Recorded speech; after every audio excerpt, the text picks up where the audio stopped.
I'm so excited that we're getting to more people than ever this morning because we have Dr. Doreen Granpeesheh with us, and she is a true expert in the field of autism. I believe the preeminent expert in the field of autism. I was going to say in our time, but really in all time, expert in the field of autism. I think we're going a little overboard here. I don't think so at all. And I'm the arbitrator of that because I said so. But Dr. Granpeesheh has been working in this field for 30 plus years, which you wouldn't know to look at her.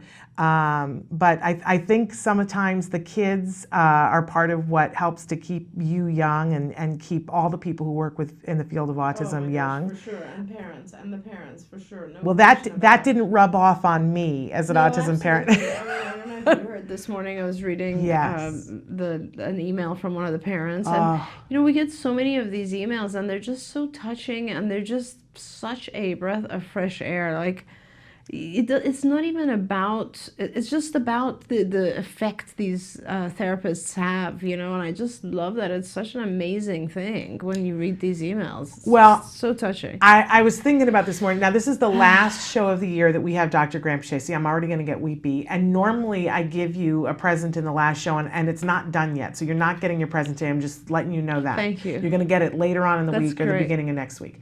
But I was thinking all this last couple of weeks about what I really want to get you this holiday season. And what I really want to get you is time.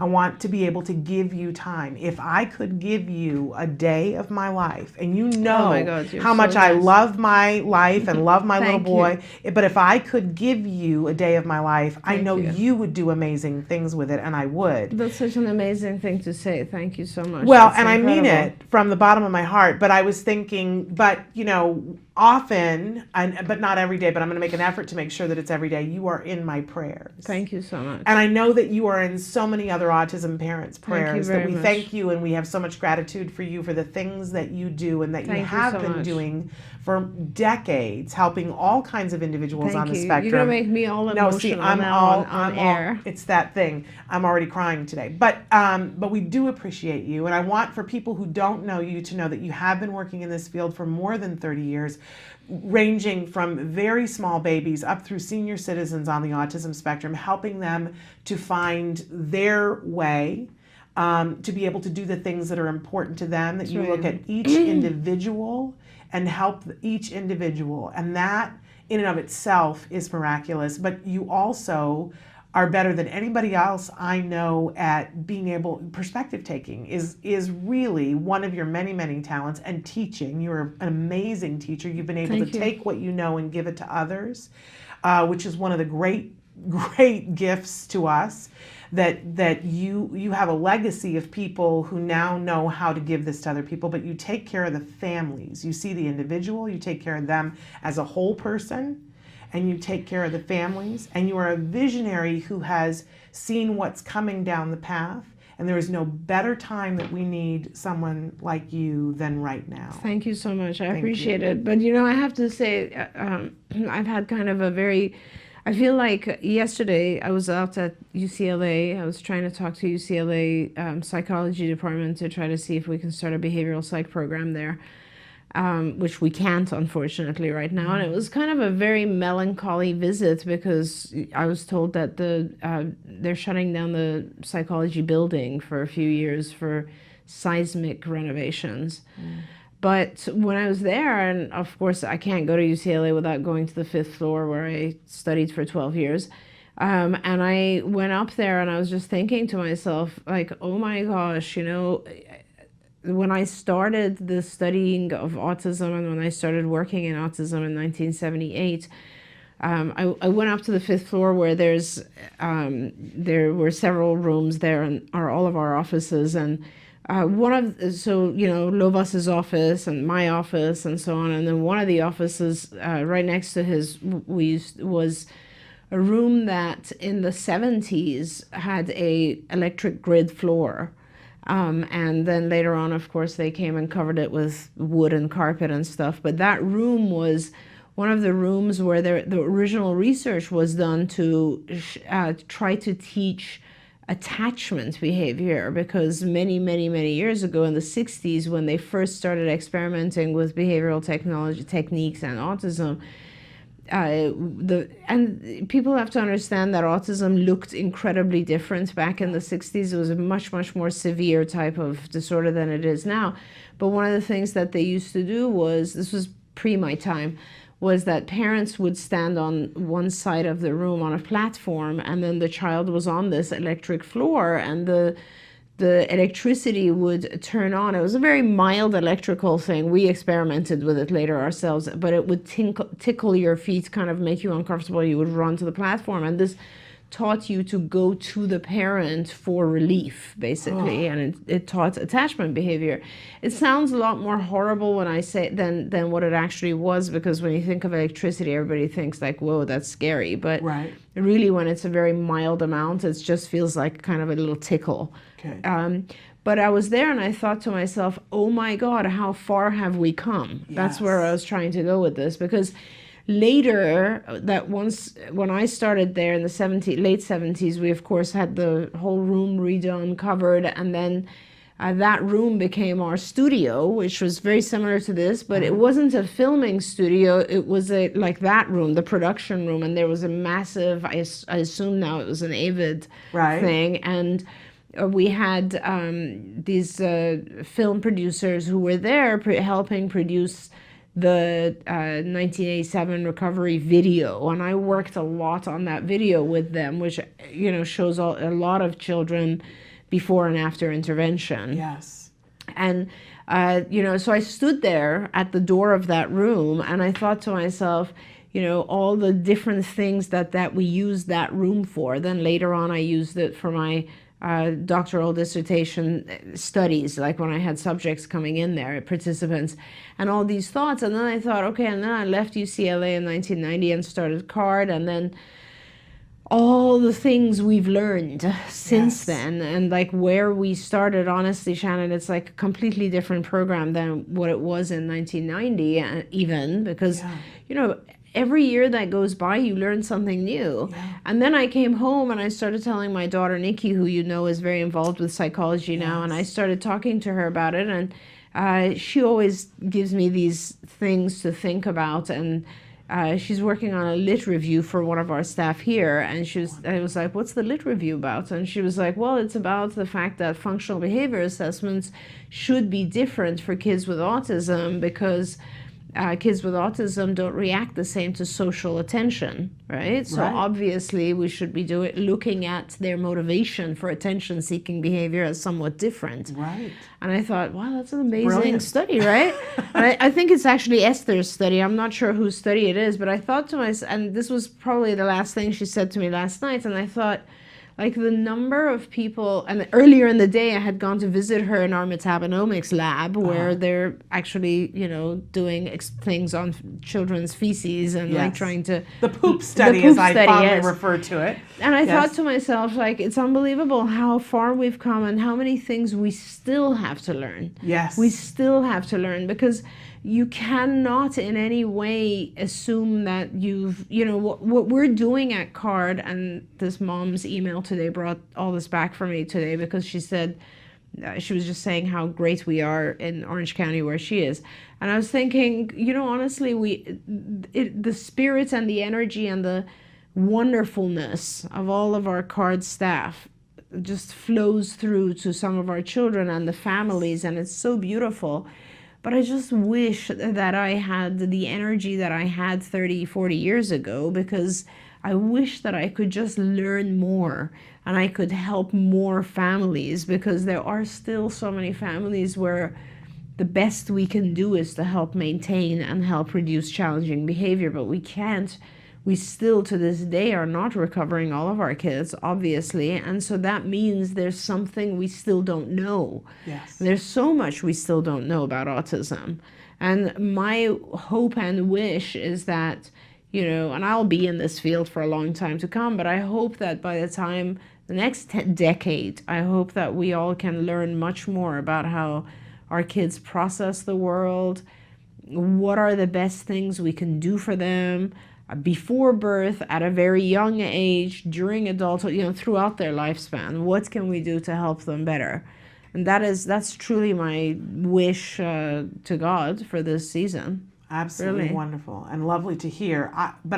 As I was saying before, there's so many things that are wonderful about you, but truly at the heart of what's wonderful about you is that you have not had an ego about this. Oh, But honestly, that's a huge gift to our community that you've not had an ego about it, because you have taken what you know and you have disseminated to others, and you have found, when you have seen and I've watched you do this, when you see somebody who has talent, you have said, run. You go find out what you know about that and come back and tell all of us, and giving them a platform with which to do that. Absolutely. But everybody, I get goosebumps when I think about this. Everybody wouldn't be like that. I have watched you when you have said, we know things, let's share it. Oh, yeah. And people have said to you, oh, you want to be cautious about that. And you have said, no. We are not, we know answers, we need to share them. Oh my gosh. And so when my child was treated, I remember when the day my kid was diagnosed, and we're coming up on the 11-year anniversary of it, and the doctor said to me, well, be grateful you live in this time, because we've learned more about autism in the last 5 years than we did the 50 years before total. True. And I thought, okay. And then in the next 5 years, so much more. So much happened. And now I've been here for more than 5 years, and I've watched. I remember 5 years ago when you and Dr. Dixon were talking about phenotyping autism, and I thought, oh, if that could happen in my lifetime, and you've done it. Well, we're getting there, and it is with showing at least already. 7 areas you've done it, and that you know things that we didn't know 2 years ago about how to do it better. And that, when I think about I didn't meet you until Jem was almost done. You had not met my child, but I had every great thing that can be imagined, and I got my child back because you taught other people how to do that. And that's amazing. And there are so many incredibly caring people at CARD, which I think is the biggest part of our success, is just that, that spirit of wanting to help and wanting to learn and wanting to share whatever we learn with our families is all throughout CARD. And it just is fascinating because, people say you were growing so fast. As you know, we have over 100 sites now, and next year we're hoping to double that. But you worry when, my focus in the last year or so or two has been, hey, we're growing fast, let's make sure we don't lose quality. And so, but, Shannon, I'll be very honest with you, there are so many people here who worry about that. Like the seniors, all the senior staff are just like, okay, no, we got to increase training. We got to watch over quality. We got to do clinical QA, all this sort of stuff. But also, it's just the genuine desire of the majority of our clinical staff to actually make sure they're at the forefront of therapy themselves. We don't even have to watch them because there's so many of them that want to actually make a difference. The young girl, Gianna, that I was reading about today, she's just, that's how spectacular is that, to not only help the child, but to spend that much time helping the parent understand what's going on. I think that's just fabulous. Yeah, and I'm going to say one more thing in this Love Fest, and then we're going to get into your questions. Yes, sorry. But no, I think it's important. But I heard a young therapist at a meeting last week talk about her experience and her time here. And one of the things that she said is, as a young woman, it has meant so much to me to work at a company that was started by a woman who conducts herself with strength and leadership and hope and changes the direction of the world. And I am walking behind her proudly. That's so amazing. You. Yeah, that's so amazing. And so it all goes back to awesome. The head, right? And you lead well. So thank you very much. We love you. Thank you, and I love you. Well, there we go. I'll mop down here. But here, I want to get into some questions that you guys, and you can be writing in questions on Facebook. First question, any tips or insight about teaching humor to an 8-year-old with high-functioning autism? He seems to have the most inappropriate sense of humor.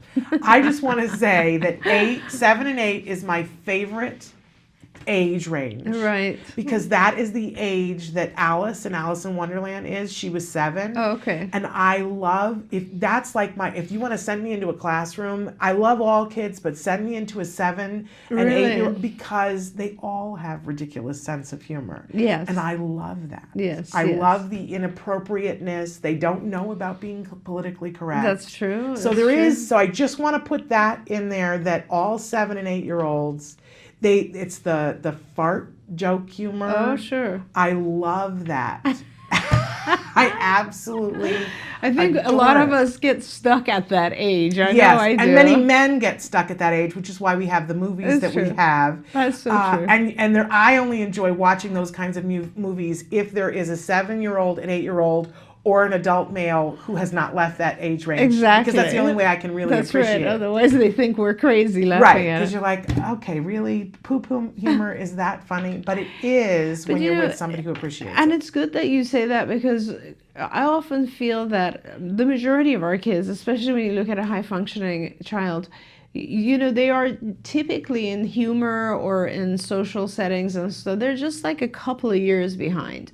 And so, like, if this is an 80-year-old, they're probably functioning in most areas similar to a typically developing, let's say, 5 or 6-year-old. Okay. And that's a very important fact, because 5 and 6 is where perspective taking and theory of mind actually begins to develop very seriously. So at around the age 5 is where we really start to comprehend other people's perspectives. The fact that other people have separate minds starts to really, in typical children, develop heavily at that point. It develops from birth. Joint attention starts very early, but by 5, I always say in my lectures that the first sign that we know other people's minds are separate from ours is around age 4, where we start to lie. Lying is the very first healthy sign of knowing that they don't know what's in my mind, so I can lie. That's interesting, because we have a question about lying later on, too. Yeah, so lying is one of the very important skills, and it is actually a very adaptive skill, right? Sometimes you just have to lie, and people don't realize that lying, complimenting people socially is half the time 50% lie. Yeah. There's very few people who empathetically will just want to say, oh my God, you look so amazing. Yeah. I wish I looked like you. Half of that is a lie. You know what I'm saying? Yes, so like most yes. of the time, exaggeration is a lie. All of those things. And jokes are a lie. Humor is a lie, because the way that humor works is that you say something that makes the individual listening go down a certain path, and then you twist the ending. Yes. And that's what makes them laugh. And in order to be able to do that, you have to be able to hold on to facts that the other individual doesn't know yet, because it's a surprise. Tricks, card tricks, all of these depend on that factor of being able to hold information in your head that the other person doesn't expect. And it's the unexpectedness that produces that reaction. So first of all, let's understand that this is not a huge delay that we're talking about here. Right. And it is not unusual that he would have an inappropriate sense of humor. It's pretty typical. Right. So yes, I have the exact direction for you. As you can, fortunately years ago, probably about 10 years ago, maybe more. Yeah, probably more than that. I keep forgetting how long we've been doing this, but quite a while ago, we started to see this problem with many of our younger kids, and we'd realize we actually have to teach them jokes. We have to teach them not just jokes, but this whole process of using the information in their head in a way that they never would normally, because, it's funny, in Recovered, you see Nick, one of our kids, actually saying a thing where he says, this was a joke that I made up, and I used to have a very hard time telling jokes because I'd always give away the punchline, right? And it's the reason I put that in the film, I kept that in the new version of the film, was that it's such an important statement that he makes, because like a lot of our kids don't realize that other people can't see inside their head. Right. And because of that, they don't know how to tell jokes, they don't know how to trick, they don't know how to tell lies, all that sort of stuff. So fortunately, Nick taught us and some other kids taught us back in the day. And what we did is we broke this down to this most incredible details and produced a series of lessons in the right hierarchy and in the right order for all of our families. So if you should go on skills, which the website is skillsforautism.com. It's hard to see it on here, but skillsforautism.com. And if you actually do put in your child's, specifically go to the cognition curriculum. If you don't want to do the whole thing, there's 8 areas. Go to the area that's called cognition. Go to that area, answer all those questions, and you will see a series of lessons that will lead you to this level, which is an advanced level of deception. That whole area is really referred to as deception, and it starts with, and there's humor, and there's telling jokes, and there's all these different things in that section. So I highly recommend you go in there, and it will get you to the point of teaching your child how to tell jokes. But you have to start with a more basic black and white kind of teaching the child to, and this is normal development too, with when kids start telling jokes, the basic early 3 or 4 year jokes are very black and white, and it's only 5, 6 years old when we actually make those jokes much more abstract. So start with the whole, if you do the order correctly that we have in skills, you'll be able to see how this develops. Absolutely love it. My son went through it, and my son is hilarious. I wouldn't have it any other way. And it's been interesting watching him grow his sense of humor. And sometimes it's still inappropriate. But I disclosed, I didn't realize it was a big secret. It is on our website that I used to be a stand-up comedian. Yes. But you didn't know until recently. I didn't, and I love it. But I talk to Jem all the time about how true, good comedy, like there's a line. Yes. And there's a line where it's too far. Right. And good comics constantly look for the line. That's Because right. if you get right to the line. That's right. And so we talk about that, and I will point out to him in real life, on television, see, that was over the line. Yeah. Did you hear the audience react? That was over the line. And then we look and see what the person does to rectify it. Like sometimes the comic will tell a joke and the audience goes, oh, and I go over the line. And then you hear the comic go, oh, too soon? And they make a joke of the fact that they went over the line. Right. So we talk about that all the time. And I will say to him when he tells a joke, oh, good, that was right on the line. Or, oh, I was over the line, dude. That's You're so over funny. the line. Yes. And early on, where we would, because you take your lessons and skills and then you try to take them out into life and work on them. So the best show in the world for that is America's Funniest Home Video. Oh yeah. Oh my gosh. In fact, we had Vin DeBona on the show to talk about that, about the fact that so many of our kids like to watch it, and sometimes there are inappropriate things that people laugh at, and then you talk about that. Absolutely. We loved Kelby Wood, who used to work here, and Kelby was somebody who always laughs at the inappropriate things still. Oh, really? Always. That's so funny. Right? So, and he's an adult male, very successful, and, he's okay. But he will tell you that he laughs at the inappropriate thing, and that he has to, we were at shoots sometimes, and somebody would say something, and he would, oh, really? have to, laugh at the inappropriate thing. That's so funny. But that show is amazing. And it makes me think of, since we brought up Vin DeBona, that, of course, we lost Alan Thicke last night. That's right. We're going to talk about that in the next hour during Let's Talk Autism with Shannon and Nancy, because Alan Thicke was a great supporter of Act Today. He was, absolutely. In fact, he was at our fundraiser a few years ago. Yes. And so we're going to talk specifically about Alan, but since Vin came up, absolutely. we do want to mention that. All right. So humor, what a great thing. What a great thing that you're asking questions about. Definitely. And it's wonderful that that's where your child is. And I want to say one last thing, which is that my son has become a very humorous person, as you know. He's a great comedian. Oh my gosh, yes. And I think what changed him and led him to that humor was early in his life. And he's always been a writer. Like from the time he was very, very little, he would write books. But I think what started him on the humor track was one of my friends bought him a series of the Calvin and Hobbes books. And that changed him. Like he somehow, it clicked with him, and because it's very young humor and it's very okay humor, that might be a place where you want to start. You have to kind of find the thing that triggers your child's their own humor, and gets them laughing, because then once you have that, then you can help them analyze what it is and how they can produce that themselves. Yeah.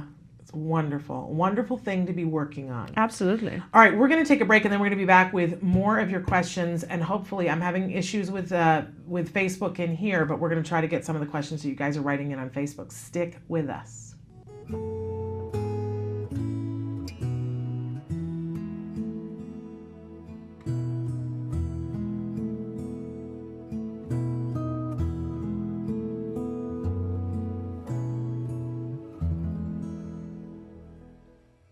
So we're going to do down dog next. So with down dog, there are several different ways that you can do it, and I want to show you first and then help you with yours so that we can work on what feels good for you, okay? All right, because there's no right way to do it. It's more about what your body likes, all right? So for me, what I'm going to do is start off with my hands at the top of my mat, my headlights. My fingers are aiming towards the top of my mat, and then I'm going to tuck my toes. And then my head is also going to drop, and I'm going to look between my toes. Okay. And my body should be, or hopefully, like an A shape. Or V. Or V, yes. Upside down V. Yep. And so if your quads are tight or your hamstrings are tight, you might need to bend your knees a little bit. Then it's a U. Or if your shoulders are a little strained or a little tight, remember to push in through your feet. But also sometimes what feels really good is going down your forearms like this. You can actually start out this way instead, it's a little easier. So your forearms rest on the floor. You still tuck your toes, and then you're still looking between your toes. But rather than being on your hands then, your weight's along your hands and your forearms. Okay? All right. So, now it's your turn. Okay. So, yep. You're going to do on your hands? Okay, yep. So your fingers are facing the front of the mat. Are you doing forearms? Forearms? Okay, there we go. Wow, you're very bendy. Very nice. And your gaze is right here between your toes. Excellent. Very nice, Jem. Wow. Awesome. Feet are a nice distance apart. How does that feel? Okay. Awesome. You want to come down? Excellent. Good.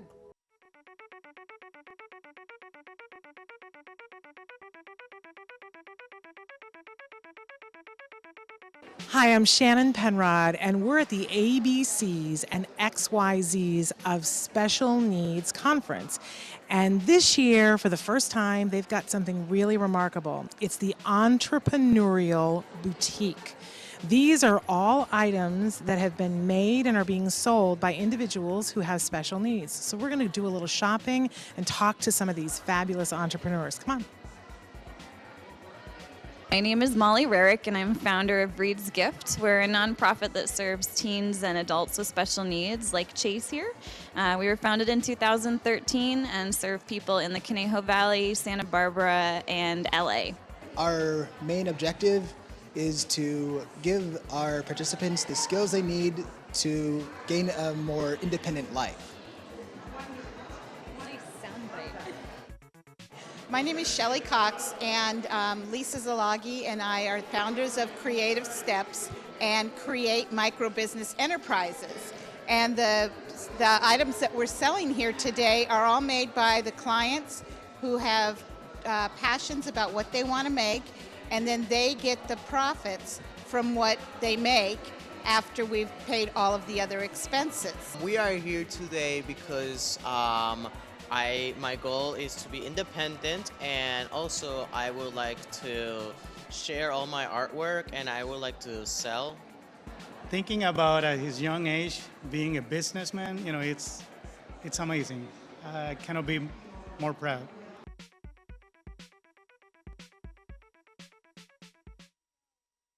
I'm thrilled to be here with you guys. We are live on Facebook, we're live on YouTube, and this is very exciting for us. And we're thrilled so many of you are writing in and saying you're glad that we're on Facebook. We are too. But I want to turn to a question that we had come in on our live YouTube site. Can autism be related to roseola? This parent has heard of a history of many parents saying that their child had roseola before the age of 1 and then ended up having being on the autism spectrum. So, if I'm correct, roseola is herpes virus 6 or 7. And so it's a herpes related infection, and it's not necessarily, no one has really connected herpes to autism. Now, when we do talk about some kids who have eczema. Eczema is just sort of a generic term for rashes. It doesn't necessarily mean what the cause is, right? So there's a lot of different things that could potentially cause a rash.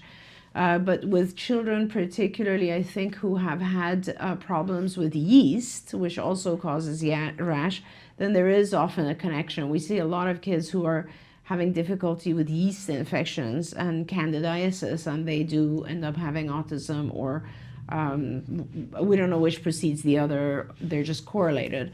But I have not had any correlation even with roseola. I have not seen that. Okay, good to know. Good to know. And thank you for writing in that question on YouTube. I want to go back to questions from our home site, which is autism-live.com. And remind, if you're just joining us, we're here right now. We're going to be live. We're about a half an hour into our 2-hour long show. We're going to be live the whole time. We're here with Dr. Doreen Granpeesheh, who is an expert in the field of autism. We do like to remind everybody at the start of the show that you can write in your questions for free on any of the sites that we're on. We're live on YouTube. We're live on Facebook right now.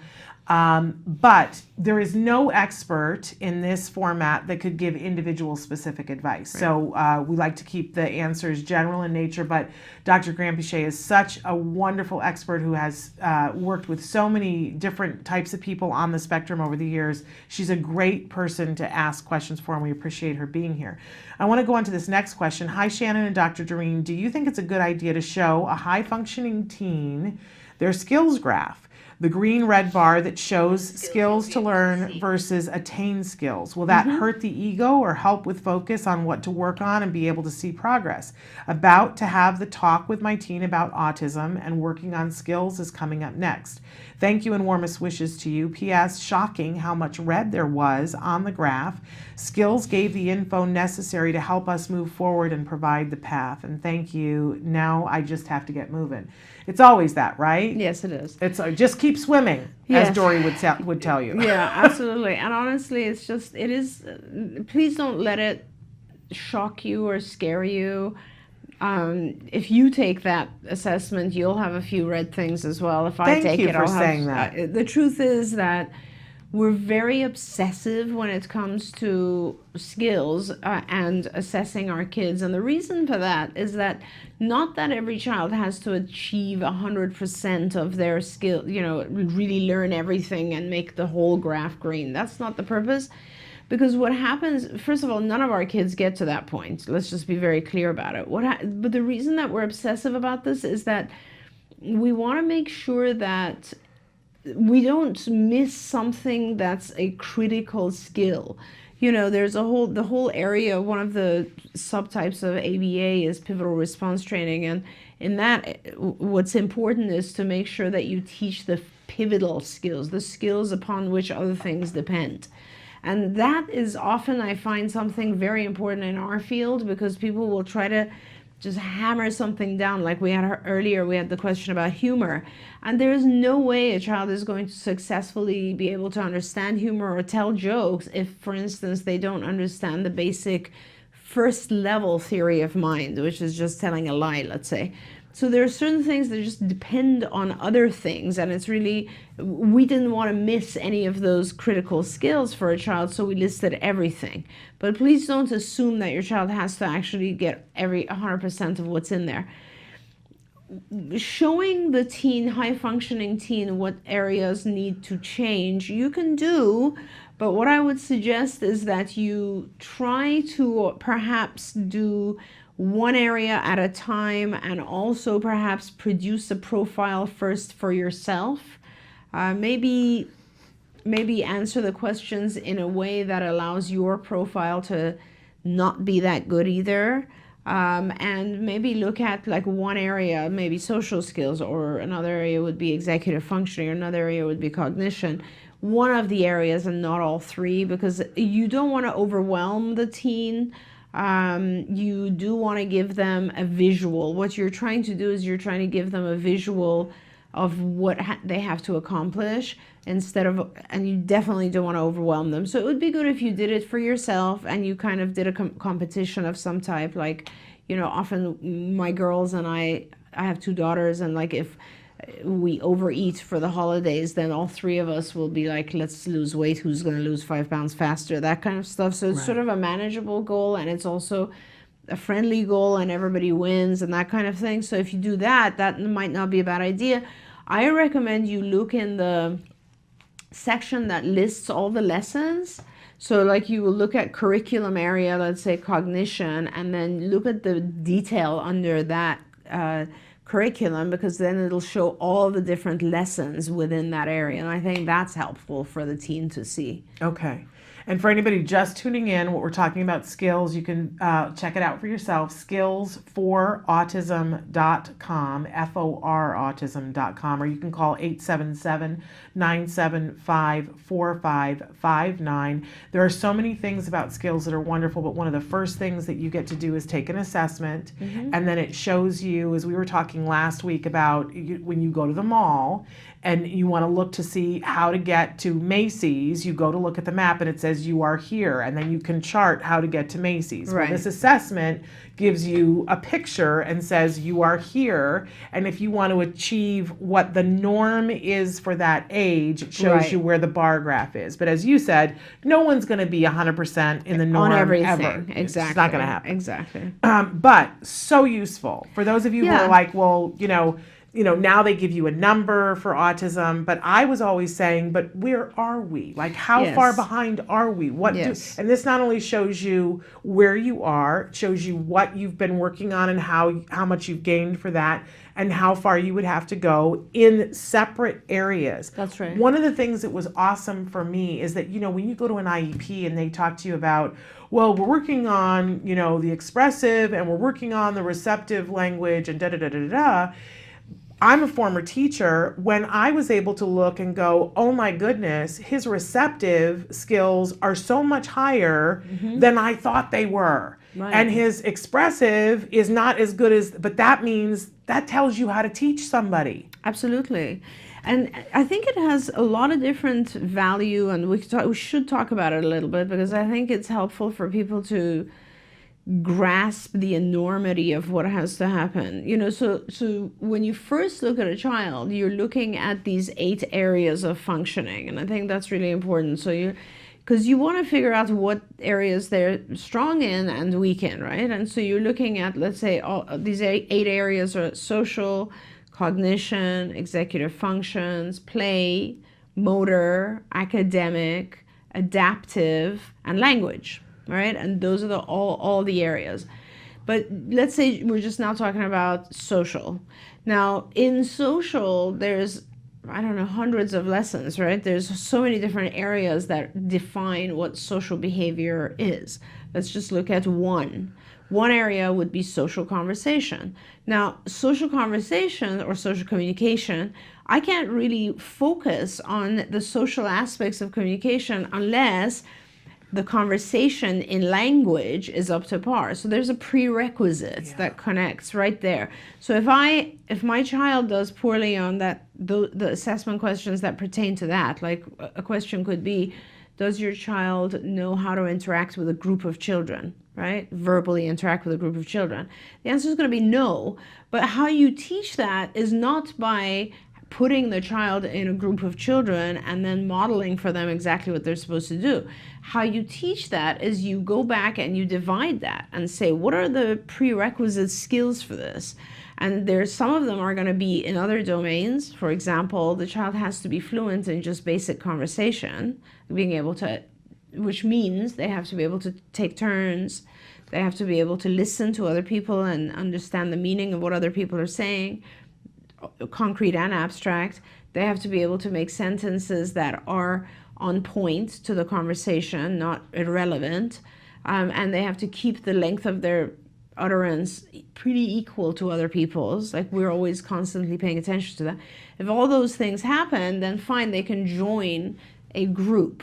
But now there's also lots and lots of things that go into social communication just in the social domain. For example, the person has to learn how to pay attention to other people's body language. Yeah. What if people are walking away? What do I do now?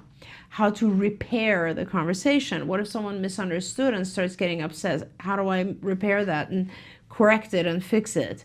What if, a bunch of people start talking about another subject, but I haven't finished the thing I want to talk about? What do I do then? Right. How do I end it based on how people are interacting? How do I change my conversation based on the actual audience, the people there? Like, we interact very differently if it's a bunch of peers versus a bunch of teachers, let's say, or a bunch of adults. You know what I mean? Yeah. So all of that are individual lessons that have to be taught. And when they are taught, all of it comes together and forms this bigger thing, which is social communication. Yeah. Now, for a parent, it's incredibly important to be able to know which one of those sub lessons the child is able to do and is not able to do, so that you can fill in the gaps and then have a specific goal and then work towards that goal.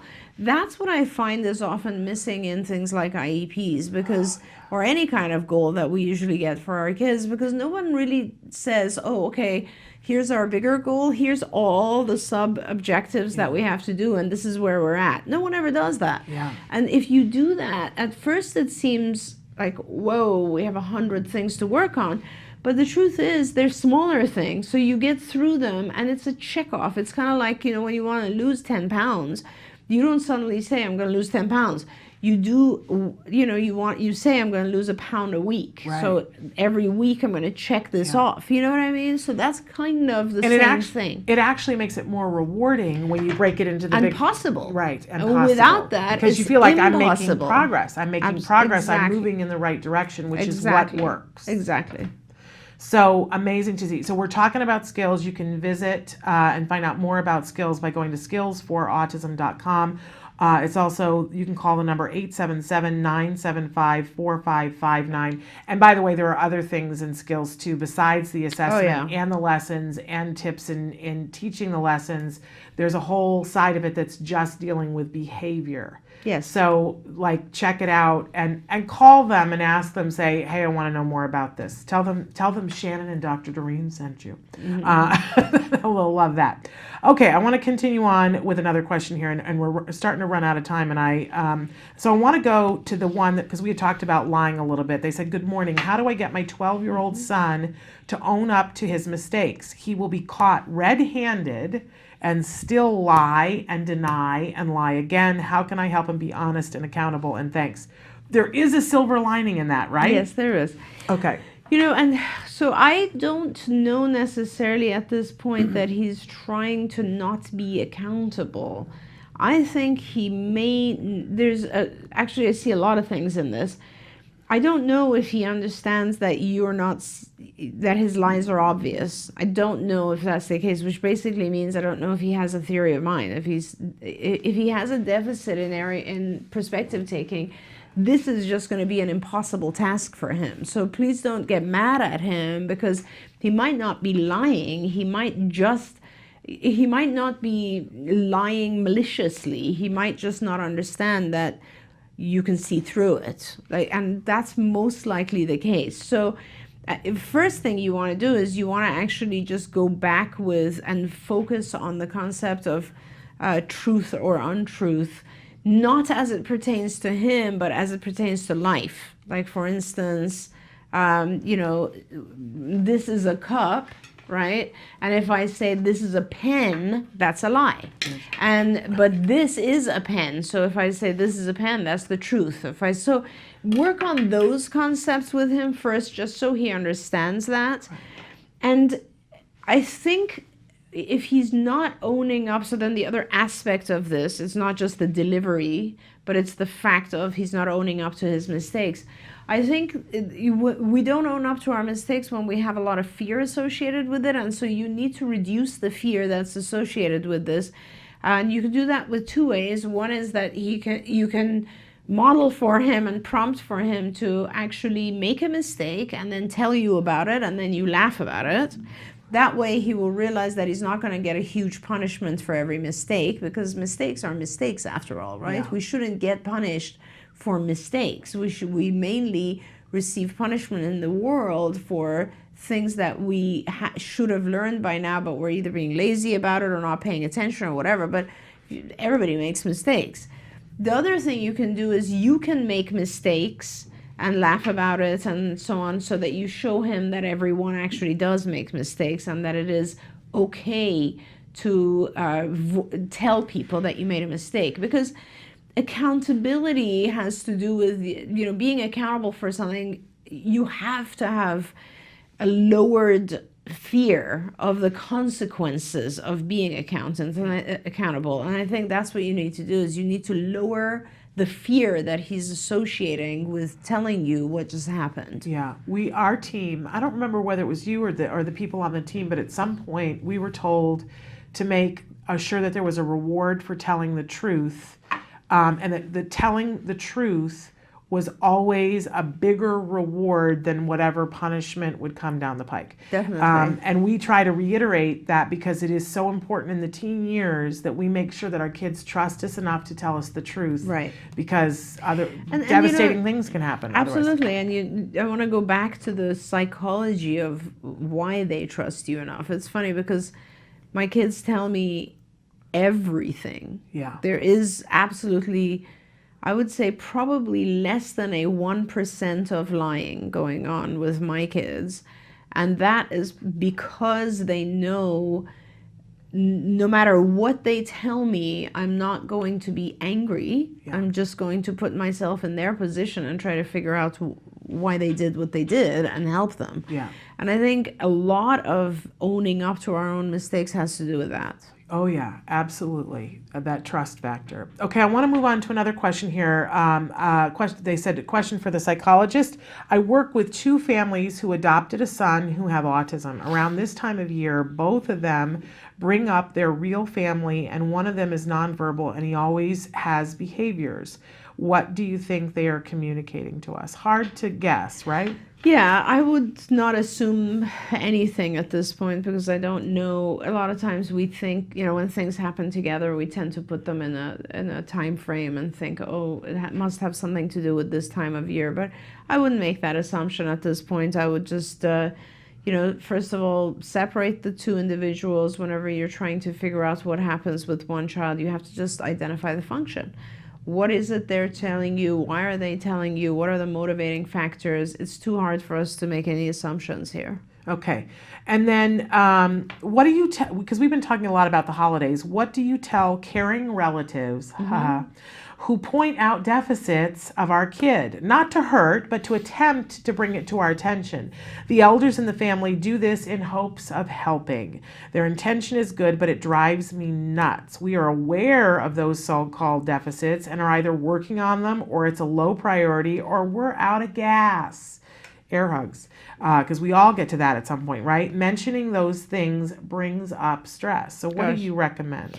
Honestly, the viewer who wrote this paragraph just wrote it so well. Yeah. So you don't need me to tell you, because you just wrote what you should tell them. You specifically said, you know what, we're working on those, or it's a low priority, or I'm out of gas. That's what you tell them. And you tell them that you know that they're trying to help, but it causes stress because you already know, and you're tired, and you're doing the best you can.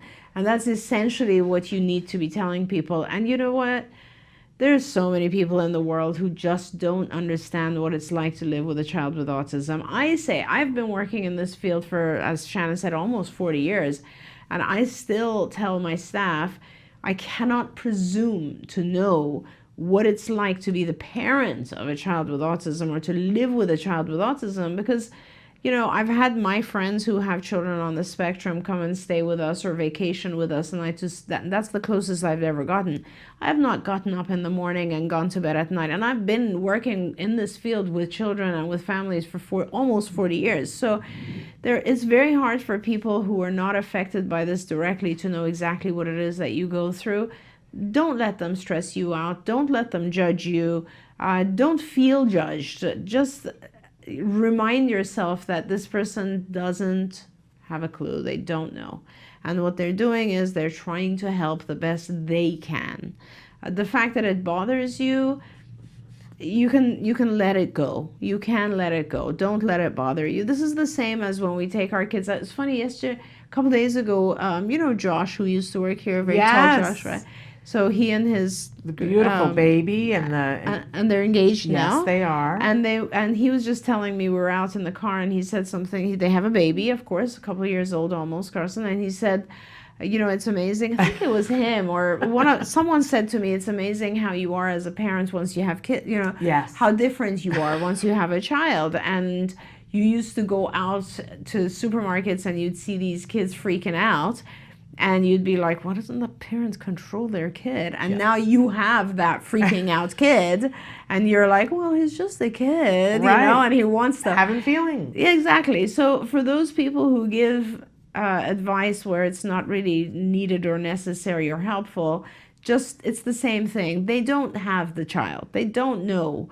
And they're just doing the best they can as well. You know, my favorite phrase, other people's opinions of my parenting is none of my business. Yeah, that's a great one. Isn't that great? I'm going to get it crocheted on a pillow. May have to write a book and title it that. That's other so people's good. opinions of my parenting is none of my business. Honestly. Okay, so last week we had somebody write in from India a question about meds. Yes. And she did write back and said, thank you, Dr. Doreen, for answering my questions. Mm-hmm. The supplements that they had suggested, because she was trying to weigh, because they're expensive, she had said the supplements that were suggested are B1, B2, B6, folinic acid, zinc, magnesium, coenzyme 10, and glycine.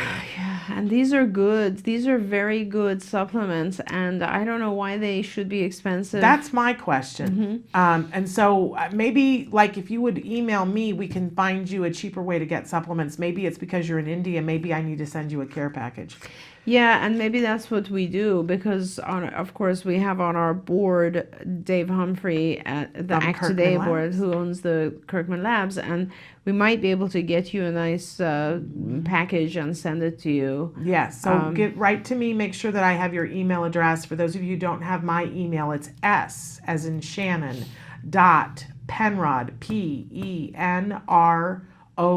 as in dog, at autism, I know they know how to spell that, -live.com. So write to me. Let's see if we can't hook you up. Because that shouldn't be really expensive at all. Right. All right, we're out of time. Sadly, and this is our last time with you for the year. So again, we thank you for everything. Thank you so much, and I want to wish everybody season's greetings, happy holidays, and I look forward to being back in January with you. Yay! We're very excited about that. Thank you so much for being here today and all year long.